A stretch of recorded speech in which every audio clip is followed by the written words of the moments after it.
झुका। ये उस विमान का आखिरी वीडियो है। इसमें अगर आप देखेंगे पीछे की तरफ से हल्का सा झुकाव है और दूसरी तरफ पूरी तरह से इसने अचानक से टर्न ले लिया और इसी के कुछ सेकंड के बाद ही पहाड़ी पर ये जहाज यति एयरलाइन का ये जहाज जाकर गिर गया टकराकर और पहाड़ियों से लेकर गहरी खाई तक मलबा ही मलबा जहाज का बिखर गया। हादसा होने वाला है। इस जहाज में लगभग 72 लोग बैठे हैं, 68 यात्रियों समेत 4 क्रू मेंबर और बताया जा रहा है इस हादसे में कोई नहीं बचा और ये बात हकीकत है। चीन की मदद से नेपाल में पोखरा एयरपोर्ट बनाया गया जिसका उद्घाटन इसी जनवरी में 2023 में ही किया गया और ये एयरपोर्ट मनहूस साबित हुआ। काठमांडू से सुबह 10:33 पर यति एयरलाइंस के एक जहाज ने उड़ान पोखरा एयरपोर्ट के लिए भरी। टोटल 25 मिनट की दोस्तों ये फ्लाइट और 25 मिनट के अंदर ही बड़ा कांड हो गया। ठीक 8 सेकंड पहले लैंडिंग से 2 चीजें हुई हैं। इस खतरनाक एक्सीडेंट में जो कुछ बातें हैं पूरे इन्वेस्टिगेशन के बाद आपके सामने कुछ बातें रख रहा हूं। दोस्तों इस पूरे प्रकरण में हादसे से पहले हुआ कुछ अलग मामला है। लैंडिंग से पहले पायलट ने लैंडिंग से पहले जो परमिशन मांगी थी कंट्रोल रूम से वो पूर्व की तरफ मांगी थी कि पूर्व की तरफ लैंड करूंगा, लेकिन उसके कुछ ही सेकंड के बाद पश्चिम की तरफ लैंड करने की परमिशन मांगी। इसी से समझिए कि फ्लाइट में पहले ही बहुत कुछ गड़बड़ चल रही थी, लेकिन कंट्रोल रूम को पायलट ने नहीं बताया कि उसकी फ्लाइट में जहाज में कोई दिक्कत है।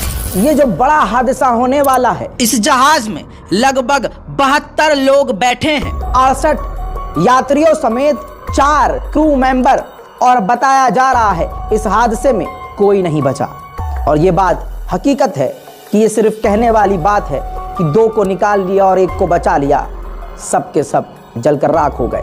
मामला कुछ इस तरह हुआ कि लैंडिंग की परमिशन मिलने के बावजूद अचानक से यति एयरलाइन का वो जहाज दूसरी दिशा की तरफ पीछे की तरफ से हल्का सा नीचे झुका।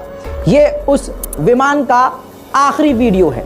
इसमें अगर आप देखेंगे पीछे की तरफ से हल्का सा झुकाव है और दूसरी तरफ पूरी तरह से इसने अचानक से टर्न ले लिया और इसी के कुछ सेकंड के बाद ही पहाड़ी पर ये जहाज यति एयरलाइन का ये जहाज जाकर गिर गया टकराकर और पहाड़ियों से लेकर गहरी खाई तक मलबा ही मलबा जहाज का बिखर गया।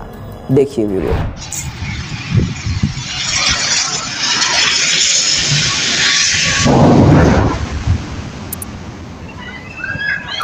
इस क्रैश के बाद हाल क्या हुआ वो बाद में बताऊंगा, लेकिन पहले समझिए कि अभी तक ऑफिशियल रिपोर्ट क्या कह रही है। ऑफिशियल डेटा ये है कि इस जहाज को उड़ान भरने से पहले जो भी टेस्टिंग की गई कोई दिक्कत नहीं आई थी, लेकिन एक्सपर्ट के मुताबिक जिस तरह की इसकी आखिरी हवाई जहाज की आखिरी तस्वीरें सोशल मीडिया के जरिए सामने आई हैं और चश्मदीद गवाहों का जो बयान है उसके मुताबिक जहाज में कोई ना कोई टेक्निकल खामी ज़रूर आ गई थी, जिसकी वजह से पायलट ने तो नहीं बताया लेकिन यह हादसा हो गया, जिसमें अभी तक सभी के मारे जाने की खबर है। अब दोस्तों वो मंजर जिस मंजर को आप शायद झेल ना पाए, जब ये जहाज पहाड़ से टकराकर खाई में गिरा तो आग कई घंटे तक लगी रही। न्यूज़ चैनलों को, खुद नेपाल के न्यूज़ चैनलों को ये खबर 1 से 1.5 घंटे के बाद पता चली। चश्मदीद गवाहों का कहना यह है कि ज़्यादातर लोग वीडियो बना रहे थे। हम 2-4 लोगों ने कोशिश करके वहाँ से उस जलते हुए जहाज़ के टुकड़ों में से कई लोगों को निकाला, लेकिन सभी के सभी जिंदा ना बचे। दोस्तों दिल थाम के उन मंजर को आप देख लें, क्रैश के बाद यही हाल था। दोस्तों इस खौफनाक मंजर को देखिए और समझिए। विमान में टोटल 68 यात्रियों में से 53 नेपाली और 5 भारतीय, 4 रूसी और एक आयरिश और 2 कोरियन, एक अफगानी और एक फ्रेंच नागरिक थे।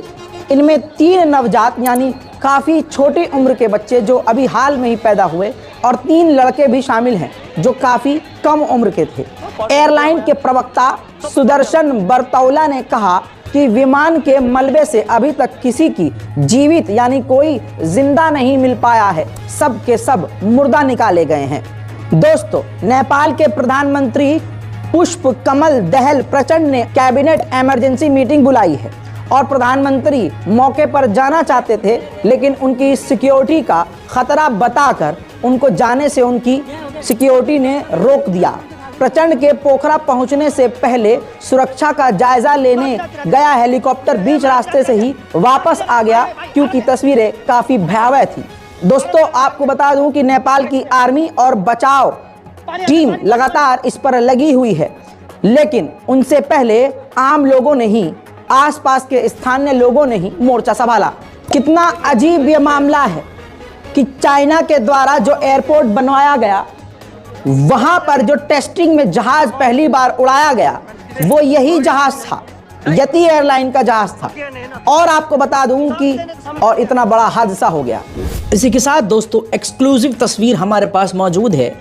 जो 5 भारतीय मारे गए हैं उसमें से गाजीपुर उत्तर प्रदेश के रहने वाले सोनू ने हादसे से पहले फेसबुक पर लाइव किया था। फेसबुक पर लाइव करते हुए वो काफ़ी खुश और मस्ती करते हुए नजर आ रहे थे।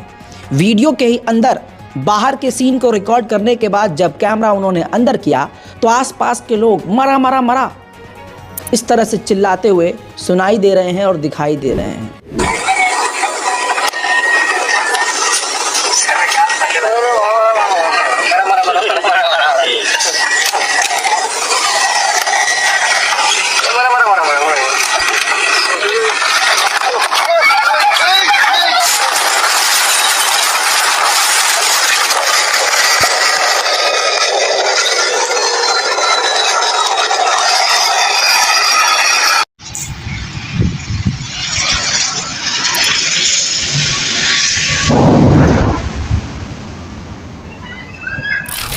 दूसरी बात, इस महिला को देखिए, ये हैं को पायलट अंजू। जी हाँ, जो फ्लाइट क्रैश हुई है उसकी को पायलट थी और ये उनकी आज आखिरी एज अ को पायलट आखिरी उड़ान थी। अगर ये सफल उड़ान हो जाती और लैंडिंग सफल हो जाती तो इनको मेन पायलट का लाइसेंस मिलने वाला था। अब इन अंजू के बारे में एक बात और अजीब बताना चाहूँगा। 16 साल पहले इनके पति की भी मौत ऐसे ही क्रैश में हुई थी, ऐसे ही हवाई जहाज के। दोस्तों, इनके साथ जो मेन पायलट थे उनका नाम था कैप्टन कमल कैसी। उनके साथ ये उड़ान भर रही थी। कमल कैसी को 35 साल का एक्सपीरियंस था और कई पायलटों को वो ट्रेनिंग दे चुके थे। पायलट बनने के लिए कम से कम 100 घंटे की फ्लाइंग एक्सपीरियंस की जरूरत होती है। को पायलट रहते हुए अंजू नेपाल के लगभग सभी एयरपोर्ट पर प्लेन लैंड करा चुकी थी। पोखरा के लिए उड़ान भरते वक्त कैप्टन कमल कैसी ने मेन पायलट की सीट पर उन्हें बिठाया था। चश्मदीदों ने बताया कि प्लेन अजीब तरह से आवाज कर रहा था। जी हाँ, इस हादसे के 3 चश्मदीद सामने आए हैं। इनमें से एक ने दावा किया है कि प्लेन बस्ती पर गिर सकता था, लेकिन पायलट उसे पहाड़ों की ओर ले गया, क्योंकि अगर बस्ती पर यह प्लेन गिरता तो आप उंगलियों पर लाशें गिन ना पाते।